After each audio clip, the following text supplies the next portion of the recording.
if I can create a comic, maybe that'll be like a way that I could kind of work on a story later and make a movie or a show or make something. The source material first from the ground up. Exactly. Man, it's brutal, it's gruesome, and there's a lot of like internal conflict going on. You had in a short blurb to give some form of advice to somebody who's inspiring, who's aspiring to create, whether it be a comic book or some other form of content. What kind of advice do you think you might give them?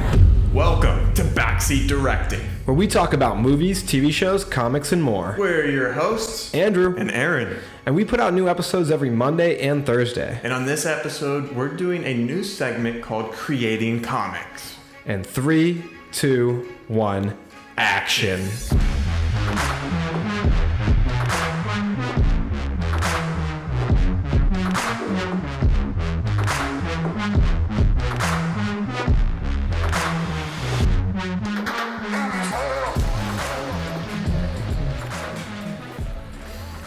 Okay, so today I'm going to be interviewing my good friend Arron over here. Arron is in a lot of ways a content creator. He does videography, photography, and he's also been working on creating not one, but 2 comic books. So that's what we're going to talk about today, is kind of the creation, inception of a comic book, what goes into it, and in Arron's particular case, what has gone on for him. And I have some questions for him, but just to start out and introduce the audience to the concept, Arron, would you tell us about the comic books that you've been working on? Yeah, so I have 2 comic book ideas in mind, and it kind of all started a year ago when you introduced me to the show Invincible. And then I was like, that was really cool. It's so cool that people can just create stories and make them happen. And I was like, I've always wanted to do that, like tell stories, make something, Where do you think that comes from for you? I was very creative as a kid. I would draw all the time. My grandma and I, we would create board games together, we would construct all the rules. We'd make the board. We'd come up with all the pieces and stuff. And that was like one of my favorite things that we used to do, was like make games. Bonding moment too. Yeah, exactly. And I remember I was like, I wanted to save up to buy an iPod Touch because I wanted to make movies with the iPod Touch. You always, wanted to make something. Yeah, so I was like, man, I watched Invincible. I was like, that show was awesome. Found out it was a comic first. And I was like, that might be a cool place to start. Comic book movies and shows are very popular right now. Like, if I can create a comic, maybe that'll be like a way that I could kind of work on a story later and make a movie or a show or make something. The source material first from the ground up. Exactly. And making a comic is a lot more accessible right now than making a full film or a full TV show. Like, with all that stuff, I need a bunch of people behind the camera. I need a bunch of actors in front of the camera. I need sets. And then, of course, with all of that, you need money. Yeah. And I don't have that right now. So by creating a comic, all I really need is an iPad, an Apple Pencil, and an idea. Yeah, but you hadn't drawn in quite a while until this comic book started, right? How long was that you feel like you hadn't been working on your art? Probably 2 or 3 years. And even that last time that I did draw something, I drew a picture. It took probably 4 or 5 days to finish. And then before that, like it was again like another year or 2 since I drawn anything before. So like I definitely took a lot of breaks in between. I think high school is where I kind of stopped. Like towards the end of high school is where I kind of stopped. Got busy with all the other aspects of life, right? School, exactly. Work, working out. So but I'd pick it up here and there, and then the Invincible show really inspired me to do it. So then years later, you get inspired, right, to pick a pen back up or an Apple Pencil and start making art again. That inspired you to start creating these comics. But what happened with the ideas? Like, tell us about the ideas of these stories and maybe what inspired the actual concept for the story you were going to create. Yeah, I loved how Invincible took this like thing, this trope that heroes are all good and they're like, it's a bright sunny day, and then they flipped it on its head, and it's like it's still all bright and sunny, but man, it's brutal, it's gruesome, and there's a lot of like internal conflict going on with the main character and all the other characters. And I was like, that was such a unique story. Like, I want to take inspiration from that and pick something that's kind of brutal in that sense. And I was trying to think of some stuff that would work along those lines. And before this all happened too, I was like, I want to make a comic. I should probably read a comic first. Like, I don't think I read a comic before. So I, of course, asked you to borrow the Invincible comics, read all 144 issues. And I was like, all right, I'm ready to do this. This is cool. But yeah, so I kind of started coming up with this idea, and I was like, you know what? I'm just going to kind of start and let the story come to me because I don't really have it. Did that die? All right, and my camera's back on after dying, so Arron, you can finish your thought about the creation of the idea. Yeah, I wanted to kind of dive head first into this, and I started drawing like some comic layouts and stuff, and I basically took the story panel by panel. Like, I didn't storyboard anything because I really just wanted to start, because if I thought about it too much, I probably would overthink things and then never start. Yeah, we did the same thing with the podcast. Yes, basically. But so now I've seen a lot in the back end of like a trade paperback. When I'm reading a comic, you can see like they'll leave these really, really cool kind of behind the scenes nuggets for you of the creation of their comic book. And there's a lot of like original character designs, and maybe they'll draw the concept of the character like 5, 6, 10 times before they get what they land on for the final version. What did that kind of look like for you? Did you have maybe something you drew on for inspiration, like an existing person or character in the real world for your characters in your story? Did you draw them a couple times before deciding what they would look like? Yeah, so I'm still kind of in that phase right now. So I started making this one story that I'm going to call The Siege, and I drew out the characters, and that's the story that I just kind of like started drawing and stuff. And this, what we're talking about, is the part of comic book creation that precedes, even the first page of the comic. Yeah, so I definitely went out of order in terms of like how to construct the story, but I did so just because I wanted to start. Yeah. And if I didn't do that, I wouldn't have been as invested in it. So I did that, and I think I got 3 full pages in, and I wanted to make some changes to how the story was going. Maybe I even sketched out a few more pages after that. And then I was like, you know what? This is a lot of fun. I want to actually develop this story. So then once I got to that point, I was like, I'm going to develop the story a little bit further and then go back. So I kind of wrote out the whole first issue first before I kind of went back to drawing anything. And while I was taking that time to write that script, I would just practice drawing other things, So that's kind of how I took that approach. So once I got that first issue through, I was like, oh, I want to keep this going. I want to make this a full volume book. I want it to be a complete graphic novel story. So a lot of comics are just continuous, and you can buy a collection of the comics. I want it to be you get the book and that's the end of the story kind of thing. Yeah. So that's kind of my approach for The Siege is what I was So at this point in your head or on paper, do you already have a vision of the story, where it ends, and how we get there? So kind of. With The Siege, I think I got into issue 3, and I was like, wow, this is a big undertaking. This story is very in-depth. I had you read the story through. I had some other friends and family kind of read it through, give me some feedback and stuff. I was like, there's a lot of steps that go into this. And if I want to do this story justice, I want to start a smaller project first and go through all of the steps before I do this story. So from that point, I thought of another script called Royal's Reality.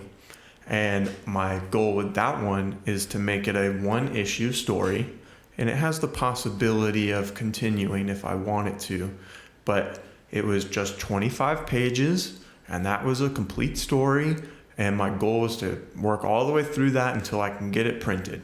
And then I can kind of say all right, I've done all of this. This story was a lot of fun, but the story that I really want to dive into is over here, is The Siege. But I have practice now. I have experience now.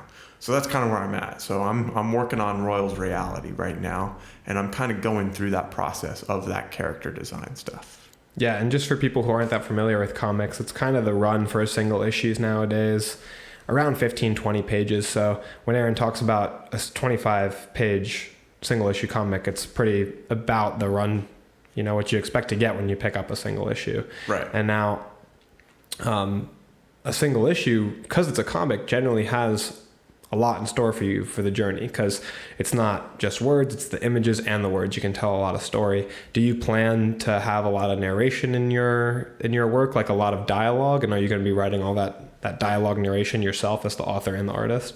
Yeah, so with Royal's Reality, I do have the first portion of the story being narrated, but it's because it's her being interviewed later on that's actually being that narration. So if I do continue this into a second issue and so on, I don't know if I'll keep that narration up or not. I haven't thought into that far because I don't want to yet. I want the story to come to me, and if it does bring me further than this first issue, then cool. But yeah, I do have that where the main character, her name's Emily Royal, she is kind of narrating those first few pages, and then you realize that she's been interviewed, and that's why she has that narration. I love stuff like that. So there's obviously a set of complications you can face, right, as an author writing a story, and then a set as an artist.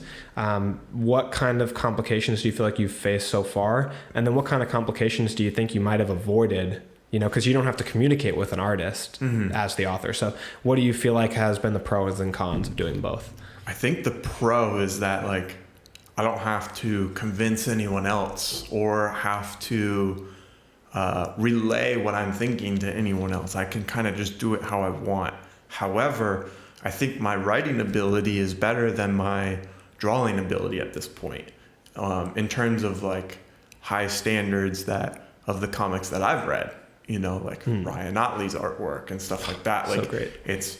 I'm definitely not on that level. So some of the ideas that I think of, I'm like, I don't know if I can draw that just yet. You know, like I still have to get more consistent on getting body proportions correct and perspective correct and all that stuff. So that's probably the hardest part right now, is the consistency and the style of how I want to draw it. And then also being able to replicate that from panel to panel, like to make Emily Royal look like Emily Royal in every panel. That's something that I need to work on more. And that's why I'm taking this story to practice drawing and taking inspiration. But I noticed that in like these comic books that are being supported by huge, you know, multi-million-dollar production companies, where sometimes the character doesn't look like themselves from a different angle. So it's like everybody's working on that all the time. Yeah. But I have one final question for you, and then I'll just open up the floor to you if you have anything else you want to talk about with your comics and with your, you know, content creation. But my last question would be, if you had in a short blurb to give some form of advice to somebody who's inspiring, who's aspiring to create, whether it be a comic book or some other form of content, what kind of advice do you think you might give them? Just start, you know, like whatever part you enjoy the most, start with that. Because then you'll be more likely to get excited about the other aspects that maybe you're not as good about or good at. So like for me, when I was writing these stories, it was a lot of fun. But I don't just think of myself as a writer, you know, like I don't go throughout my day being like, man, I can't wait to write, you know, like I would rather draw for sure. So that's where I started. And then I was like, I want to develop this into a better story. So then I started writing and kind of started over, and that's okay. You know, like let yourself make the mistakes and just get started. And then the second piece of advice is get someone to look over your work, just to give you some feedback, you know, and like, you can do it alone, but try to have someone there to keep your ideas fresh, make sure your story is cohesive, and give you some ideas of things that maybe you didn't think about, especially when you have multiple characters in this story. Like The Siege, I was like, man, this is really big. I'm 3 or 4 issues in, and I have 20 plus people who have some sort of dialogue. Yeah, and then like, that's a lot of people. It's hard to keep to keep them feeling true and real, right? They all have to have their own known motivations, and they have to be moving towards those motivations, because why would they just do something for no reason? Then they just feel like a plot device. So I know you, I believe, wrote subtext for the characters, like kind of personality traits and maybe motivations and things like that. So that'd probably be helpful. Yeah, and it wasn't anything like crazy in depth either. Like I want to let the story kind of dictate where I want to go with the characters. But yeah, before I started, I was like, this character is this age. They look like this. When I think of this person, I think of these 3 words, like just stuff to help me keep the character grounded. And then you can even write like, I want the character to start here and I want them to end here, And you figure out what's in between. Exactly. What gets them there. Yeah. Yeah. And I don't know how the siege is going to end yet. I'm still in the middle. I'm kind of letting the story take me. I think you said this to me and it stuck with me. I don't know what your source was, so maybe you can source it. But if not, it was still really important, is that there's a writer or an author or something that you were listening to or read somewhere, and they said that they'll write something and then they'll take a break and come back to it months or even a year later and reread it, and then they'll see it in a different light and can make changes to it and reinforce things that they liked about it.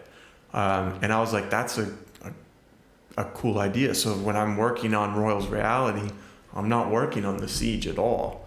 So it's just sitting there, which I'm excited to go back and reread it and experience it as if I'm reading it for the first time again, to where I can make changes to that in the future to help the story be even better. Yeah, I'm the one who told you that, and it's about a screenwriter, but I can't remember who it was. So I didn't mean to punch you on the spot like that, but I wish that I could piece of remember. advice like made me kind of settle down in terms of the thought of like, you don't have to get this done tomorrow. Mm-hmm. Like this can take a long time. Like I started these the beginning of last year, and I'm not that much farther along in the process. And I'm kind of using these podcast segments, this creating comic segments, as my like accountability. Like if we do this every 2 weeks or so, I'll have to make sure that I'm working on these comics. That way I have an update for you guys. So putting a little bit of pressure on yourself is good to stay accountable and actually get it done, but also not having like harsh expectations is also, I think, important when you're just starting this out and it's not your full-time job. Yeah, I think that it's when you're wrapped up in the moment of writing something, and I like to write as well, it's definitely, you're very much like in the tunnel, and you only have a view of your perspective. So if you write something and you leave it for whatever, week, month, year, go back and check it, you will say, oh, well, that sounds kind of corny. Let me change that. Because now you're looking at it with a fresh pair of eyes. Like you're almost like, it's almost like giving it to another person, like you said. Right. I think it's a really valuable perspective. Or there's like a giant plot hole that you didn't even realize, because when you're typing it, that plot hole in your head. The gaps, exactly. Right. And I've shown stuff to people where they're like, this doesn't make any sense at all. And I've worked on writing like a book before, and I've even left parts open that I haven't decided yet. And people would be like, this is a plot hole. And I'll be like, no, I'm going to go back and finish that chapter later. Yeah. It's just weird. Everyone has their different approach to it, but did you have anything maybe I didn't ask you about, or anything that you felt like discussing? So I guess kind of going back to the question that you asked of like, what's the hardest part outside of just getting better at the craft itself, is the research that goes behind all of this stuff to make a good story. Which I appreciate the research as a viewer, a comic book reader, whatever, what have you. I appreciate when I see that like realism, especially if it's something that I've connected to in my real life. Like if I see somebody play chess in a movie and their moves are making no sense, or if my fiance is diabetic, if I see somebody who's diabetic and they go to take insulin because their blood sugar's low, then it's like, well, a quick Google search could have told you how to do this. So I appreciate the research. Yeah. And like even to this like simple things that you don't think of that you need to research. Like an example was I was working on Emily's or Royals Reality, which Emily Royals, the main character, one of the main locations that they're at is in a bank. and I sketched out like all the pages or whatever after I wrote the story, and then I was going back and putting in a little bit more concrete of the sketches, and like at the full size of the page and kind of filling in some stuff, still rough sketches. And then I was like, how does this bank look? How is the layout of this bank? I've been in a bank before, but why can't I place these things? Why does this spatial awareness stuff not make sense? So then I was like, well, I need to make a blueprint of this bank. Like this bank is on the corner in New York City, and I have to figure out how to make the inside of it look like a bank, even though you're not going to see the whole inside of the bank. Yeah, but I need to know where to place things to make it make sense. The strange thing is the subconscious parts of our mind knows what the average like space or bank might look like to navigate it without thinking too much. But when you force us to sit down with pen and paper and draw that, it's a whole different undertaking. Like a good example that I use for people is like if you ask somebody what the color of the couch is in Family Guy, it's hard for a lot of people to place when people have seen dozens and dozens of episodes of the show. If you're wondering, the color of the couch is purple. If you're guessing in your head, maybe you're right, maybe you're wrong. But it's things like that, things like the layout of our own house that we see 100 times but don't think about.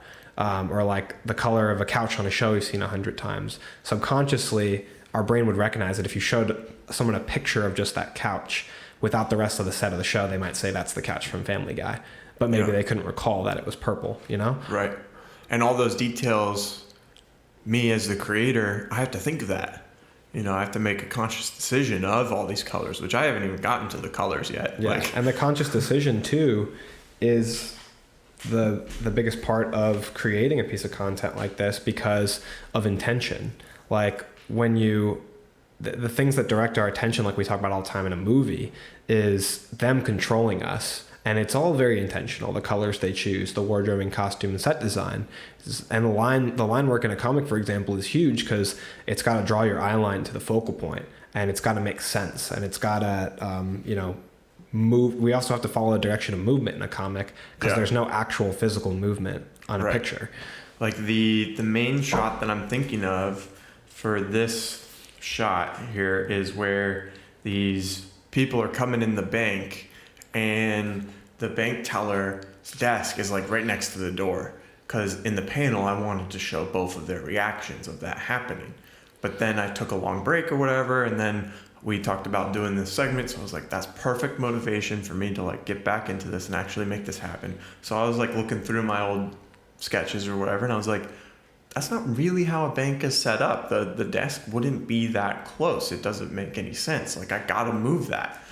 And then that means I have to change like 3 or 4 panels. And then it affects how the end of the comic looks too, just a little bit. So like, I have to adjust those things because at first I just started sketching, which is fine. That's good. But now it's like, well, that doesn't overly make sense. And I want it to be a little bit more based on reality. So I started looking up bank based layouts on Royals reality. And stuff. Yeah, exactly. So I looked up bank layouts and all that, and I'm trying to figure out how I want to structure the bank still, before I kind of go back into the drawings. And I still haven't even taken that much time to really dive into exactly what Emily looks like either. I have a general idea. So much other things to think about, yeah. Yeah, I have a general idea. I don't know if I'm in love with the general idea, but I'm sure it will change a few times. But I definitely have like this generic looking placeholder for her in all of these panels that I have sketched up so far. I have like the quote unquote final sketches for probably 8 pages. Yeah. Well, there's definitely a lot that goes into it. I think listeners and myself included can feel a lot more understanding and appreciative of everything that goes into it after hearing you as the artist talk about it. I appreciate you answering all of my questions and for you giving the vulnerability of talking about something you're working on artistically on the show, because I feel like anytime you give out that information or give out a piece of yourself like that, it is kind of choosing to be vulnerable, and especially in front of an audience and on camera. So thank you for talking about it. I definitely want to take a second to thank any of our listeners for supporting the show, listening to this episode. It means so much to us that, especially if you would care about something as personal as this as something like a personal project. So thank you for listening. Yes, and I think that's a good place to wrap it up as well, because my camera apparently stopped recording too. So this episode we've had 2 times that the camera cut out. So we got this thing down. Now it's just me on the screen. We're professionals, you know, like got this on lock, you know. But, thank you guys so much, and that's a wrap.